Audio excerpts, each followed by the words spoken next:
पंच ज्ञान इंद्रियों से परे क्या है? यानी कि संपूर्ण विचार, विकार, अहंकार, ज्ञान और साधक का अनुभव पंच ज्ञान इंद्रियों की ही उपज है। अब प्रश्न यह उठता है कि जो पंच ज्ञान इंद्रियां है, जिससे सामाजिक, पारिवारिक, बाहरी, बहिर्मुखी, व्यावसायिक, सांसारिक जीवन जो संचालित होता है, उसका मुख्य आधार पंच ज्ञान इंद्रियों द्वारा संग्रह किया गया ज्ञान है, जिसका संग्रह हम बचपन से जवानी और जवानी से बुढ़ापे तक करते रहते हैं। लेकिन पंच ज्ञान इंद्रियों से परे का जो जगत है, उस जगत की ओर अगर साधक को प्रवेश करना है, तो साधक को या ईश्वर के उपासक को अपने भीतर की यात्रा तय करनी होगी। भीतर की यात्रा तय करने के जो सूत्र है, वह है मौन, आर्य मौन, ध्यान और आंतरिक आध्यात्मिक यात्रा, जो शब्द से परे है, वाणी से परे है, विचार से परे है, ज्ञान से परे है और साधक के सांसारिक और भक्ति या साधना से प्राप्त होने वाले अनुभव से भी परे है। अर्थात जहाँ पर न तो शब्द है, जहाँ न वाणी है, न विचार है, न विकार है, न ज्ञान है, न अनुभव है, न समय है, न शब्द है। तो ज्ञान, शब्द, वाणी, विचार और आवाज़ का जो बाजार है, वह केवल सांसारिक दुनिया तक ही सीमित है। लेकिन साधक अगर खुद की खोज करके, खुद को जानकर, पहचान कर, समझ कर, खोज कर, खुद के जरिए आत्मा या परमात्मा की खोज की अनंत यात्रा की ओर अगर सांसारिक ग्रस्त साधक को अगर आगे बढ़ना है, तो उसे मौन रहकर मौन की अनंत गहराई में डूबना होगा। यानी कि जब जब भी जैसे ही हम मौन और ध्यान की यात्रा में प्रवेश करते हैं, तो शुरुआती दिनों में या शुरुआती साधना काल में एकांतवास के जरिए, मौन के जरिए, आर्य मौन के जरिए, ध्यान के जरिए, होश के जरिए, साक्षी भाव के जरिए या कृतज्ञ भाव के जरिए साधक केवल अपने विचारों को, अपने विकारों को और अपने अहंकार को देखता है, जांचता है, परखता है। क्योंकि केवल धन ही अहंकार नहीं है, केवल ज्ञान ही अहंकार नहीं है। मन के द्वारा निर्मित संपूर्ण विचार, विकार या अहंकार एक अनचाहे या चाहे अहंकार के रूप में कार्यरत है। अर्थात सुख और दुख,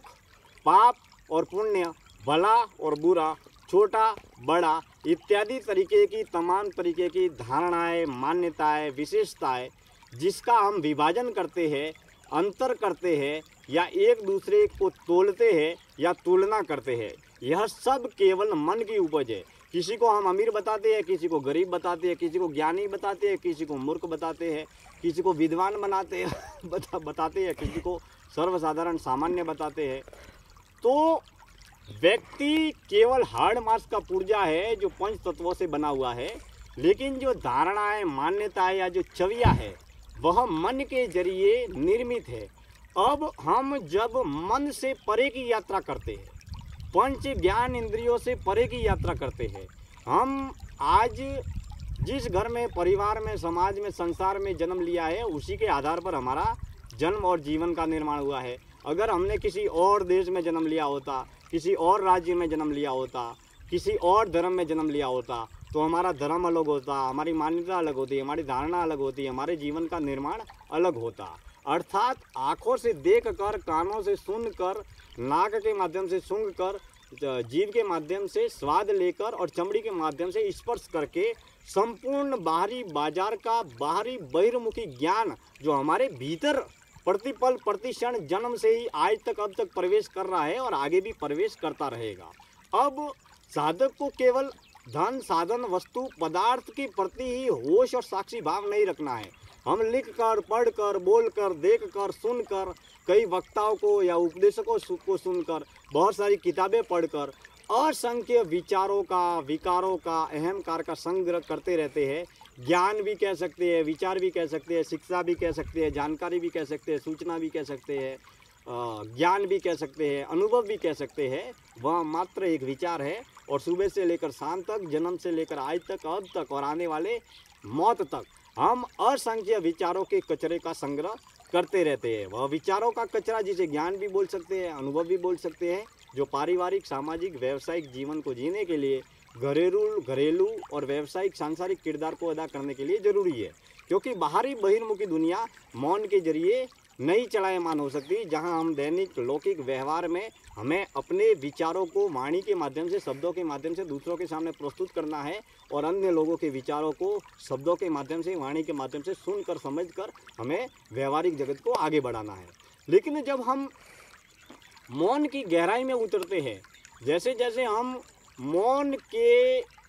तल को समझने लगते हैं, जब हम शब्द के परे, वाणी के परे, विचार के परे, ज्ञान के परे, अनुभव के परे अर्थात मन के परे अर्थात पंच ज्ञान इंद्रियों से परे की यात्रा जब करने लगते हैं, तो उस यात्रा की ओर अगर साधक को आगे बढ़ना है या सांसारिक ग्रस्त साधक को अपनी यात्रा तय करनी है, तो उसे भीतर की यात्रा तय करनी होगी। और भीतर की यात्रा तय करने के लिए मौन की गहराई में उतरना होगा, वाणी और शब्द से परे की यात्रा करनी होगी, ध्यान की यात्रा करनी होगी, साक्षी भाव में रहना और जीना होगा, कर्तव्य भाव में रहना और जीना होगा। जब साधक जितना भीतर की, मौन की, ध्यान की गहराई में उतरता चला जाता है, तो धीरे धीरे ध्यान साधना के दौरान साधक को कुछ पल, कुछ क्षण ऐसे प्राप्त होते हैं जिसमें वह ज्ञान शब्द से परे की यात्रा करने लगता है। अब जो पशु तल या देह भाव में जो भी लोग जीते हैं, अर्थात जिनकी ज़रूरतें केवल धन की अमीरी तक, नाम की प्रसिद्धि तक, मान सम्मान, पद पुरस्कार ही जिनके जीवन का लक्ष्य है, अर्थात पशु तल और देह भाव पर जो लोग जीते हैं, जो चोला इंसान का पहन कर रखा है, लेकिन जिनकी समझ, जिनका बोध, जिनका ज्ञान, जिनका होश, जिनकी बुद्धि केवल इतनी ही विकसित हुई है कि केवल नाम, धन और पशु, पक्षी, जीव जंतु, जानवर, कीड़े मकोड़ों की तरह ही जिस जीवन को जीकर जन्म से मरण तक का सफ़र जिसने तय करना है, वह व्यक्ति किसी भी रूप में शब्द से परे की यात्रा, ज्ञान से परे की यात्रा नहीं कर सकता है। जब हम ध्यान की गहराई में उतरते हैं, तो समय समय पर साधक को शुरुआती अवस्था में कुछ पल, कुछ क्षण, कुछ मिनट ऐसे प्राप्त होते हैं जब साधक जागृत अवस्था में नहीं होता, जब साधक निंद्रा अवस्था में नहीं होता, जब साधक सपने की अवस्था में नहीं होता। इन तीनों अवस्थाओं से परे ध्यान और मौन की साधना करते करते साधक कुछ क्षण, कुछ पल उस परे की यात्रा करता है, जहाँ शब्द भी नहीं होता, जहाँ समय भी नहीं होता, जहाँ ज्ञान भी नहीं होता, जहाँ अनुभव भी नहीं होता। लेकिन वह यात्रा शून्य की यात्रा होती है, सत्य की यात्रा होती है। उस अनंत की यात्रा की ओर आगे बढ़ना ही साधक की आंतरिक आध्यात्मिक यात्रा है। अर्थात हम पारिवारिक सामाजिक जीवन को पंच ज्ञान इंद्रियों के तल पर ही जीते हैं। हमारी समझ, हमारे विचार, हमारा ज्ञान, हमारा अनुभव केवल हमारे विचारों के बाजार तक ही सीमित है। जैसे मान लेते हैं कि हम जिस दरिये में रहते हैं या जिस तालाब में रहते हैं या जिस पानी के कुंड में रहते हैं, हमारी समझ, हमारे विचार, हमारे अनुभव, ज्ञान तक ही सीमित है। लेकिन जो सत्य है या जो शून्य है, वह वाणी, विचार, ज्ञान, शब्द से परे की यात्रा है, जहाँ केवल मौन है, जहाँ केवल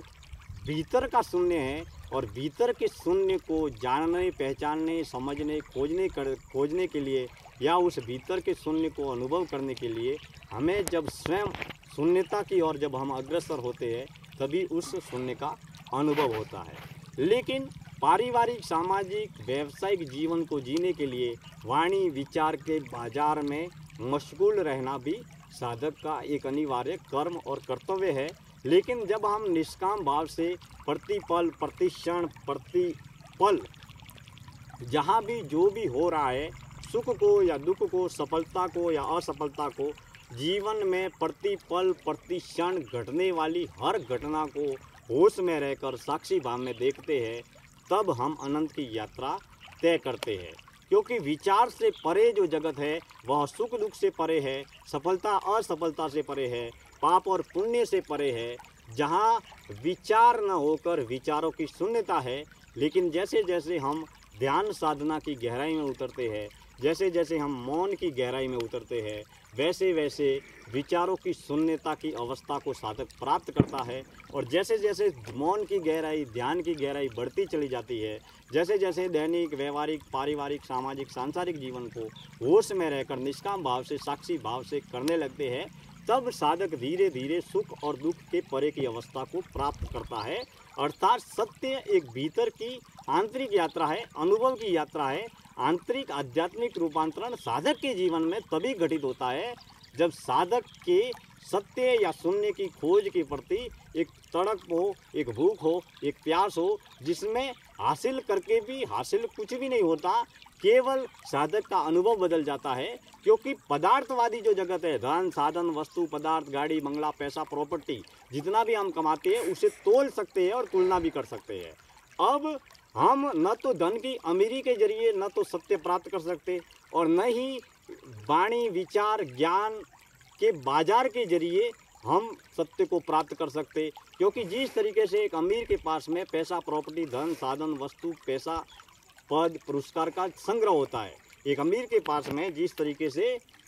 धन का संग्रह होता है, पदार्थ का संग्रह होता है, वस्तु का संग्रह होता है, ठीक उसी तरीके से एक ज्ञानी के पास में केवल असंख्य विचारों का संग्रह होता है। वह विचारों का संग्रह पढ़कर लिखकर बोलकर देखकर सुनकर करता है। जो व्यक्ति बहुत ज़्यादा किताबें पढ़ लेता है, बहुत ज़्यादा वक्ताओं को या उपदेशकों को सुन लेता है और उसकी स्मृति के तल पर याददाश्त के तल पर उसकी बुद्धि अगर ज़्यादा है तो वह स्मृति के तल पर संग्रह करता है जो बाहरी बाजारू ज्ञान है, फिर उसे दोहरा कर वह ज्ञानी बन जाता है, विद्वान बन जाता है, बुद्धिमान बन जाता है, फिर शब्दों से दोहराकर वह वक्ता या उपदेशक बन सकता है। लेकिन जब तक हम उस सत्य को उस ज्ञान को जब तक हम अनुभव के तल पर भक्ति के तल पर साधना के तल पर मौन के तल पर ध्यान के तल पर जब तक उस ज्ञान को व्यक्तिगत प्रायोगिक जीवन में नहीं अपनाते तब तक ज्ञान के तल तक ही हम सीमित रहते हैं, पंच ज्ञान इंद्रियों के माध्यम से किए हुए संग्रह तक ही सीमित रहते हैं। जिस तरीके से एक अमीर धन का संग्रह करता है, ज्ञानी ज्ञान का संग्रह करता है, वह संग्रह अमीर कर्म करके पंच कर्म इंद्रियों के माध्यम से धन का संग्रह करता है और जो ज्ञानी है वह पंच ज्ञान इंद्रियों के माध्यम से विचारों का अर्थात ज्ञान का संग्रह करता है। लेकिन साधक की असली यात्रा धन और ज्ञान से परे है, जहाँ पर शून्यता की यात्रा है, सत्यता की यात्रा है। और इस शून्य और सत्य को प्राप्त करने के लिए साधक को भीतर की यात्रा तय करना परम आवश्यक है, जो पंच ज्ञान इंद्रियों से परे है। जब साधक की समझ बुद्धि ज्ञान इस तल पर विकसित हो जाता है कि पंच ज्ञान इंद्रियों के जरिए जो भी मैंने संग्रह किया है, जिन स्मृतियों को स्थापित किया है, जो भी मैंने याद किया है, वह वास्तविक सत्य नहीं है। सत्य अनंत है, सत्य शून्य है, जहाँ न तो शब्द है, जहाँ न वाणी है, न विचार है, न ज्ञान है। उस अनंत सत्य की यात्रा केवल शब्दों के जरिए तय नहीं हो सकती। शब्दों के जरिए हम केवल सत्य की व्याख्या कर सकते हैं, सत्य को का भावार्थ पेश कर सकते हैं, या फिर हम अपने बाहरी और भीतरी अहंकार का पोषण कर सकते हैं। लेकिन उस अनंत सत्य की गहराई के लिए साधक को मौन की गहराई में, ध्यान की गहराई में अनंत डुबकियाँ लगाने से ही उस सत्य के अनंत सत्य के अनुभव किया जा सकता है। यह यात्रा ठीक वैसे ही है जैसे मान लीजिए जब हम नींद में होते हैं और नींद से जब जगते हैं तो नींद के अनुभव को साझा किया जा सकता है। ठीक उसी तरीके से साधक जब ध्यान की गहराई में डूबता है तब वह जब वापस जागृत अवस्था में आता है तब मौन की या ध्यान की उसके अनुभव की व्याख्या शब्दों के माध्यम से कर सकता है। लेकिन सत्य की यात्रा या आंतरिक आध्यात्मिक यात्रा साधक की एक अकेले व्यक्तिगत यात्रा है जो उसे स्वयं तय करनी है। जिस तरीके से जन्म हमारा एक अकेले व्यक्तिगत रूप से हुआ है, मौत हमारी एक अकेले व्यक्तिगत रूप से होगी और मौत की अवस्था को प्राप्त करते वक्त दुनिया के सारे घर परिवार समाज संसार बेटे बहू धन दौलत अमीरी प्रसिद्धि पद पुरस्कार सब कुछ धीरे धीरे करके छूटता चला जाएगा। जैसे ही बुढ़ापा हमारे पास में आ जाएगा असंख्य बीमारियों से ग्रसित हो जाएंगे और देह बीमारियों से ग्रसित होकर मौत की अवस्था को प्राप्त कर लेंगे। तब हमारी पंच ज्ञान इंद्रियां कर्म करना बंद कर लेगी। तब केवल साधक के जो सच्चे साथी सहयोगी रहेंगे वह मौन रहेगा, ध्यान रहेगा, एकांत रहेगा और होश रहेगा। अगर हम बचपन में और जवानी में ही मौन की साधना, एकांत की साधना, ध्यान की साधना और होश की साधना करते हुए अगर हम उस अनंत सत्य की ओर बढ़ेंगे तो सचमुच हम मौत से पहले हम अपने जीवन के उस शून्यता के सत्य को, जो शब्द से परे के सत्य है, सत्य को हम जान पाएंगे, पहचान पाएंगे, समझ पाएंगे, खोज पाएंगे। मित्रों, मैं दिनेश्वर माली आप सभी का तहे दिल से हार्दिक आभार व्यक्त करता हूँ। आप ज्ञान, अनुभव, कर्म, तत्वज्ञान, मनोविज्ञान और दर्शन शास्त्र के अनुभव से जुड़ी हुई बातों को इस जीवन दर्शन यात्रा के माध्यम से सुनते हैं। इसके लिए मैं तहे दिल से हार्दिक आभार व्यक्त करता हूँ। सांसारिक ग्रस्त जीवन में रहते और जीते हुए इस आंतरिक आध्यात्मिक यात्रा के अनंत अनुभवों को निर्धारित समय पर मैं जन कल्याण के प्रबल भाव से आपके सामने साझा करता रहूँगा। समय समय पर आपके सार्थक संदेशों का, सार्थक शुभकामनाओं का मैं स्वागत करता हूँ। फिलहाल हम गांव में नदी के तट पर है और बहती हुई नदी के पानी के अविरल धाराओं के साथ में मैंने मन के विचारों को बहते हुए शब्दों के रूप में, ज्ञान के रूप में, वाणी के माध्यम से आपके सामने प्रस्तुत किया है। इसके लिए तहे दिल से धन्यवाद। जुड़े रहें। धन्यवाद।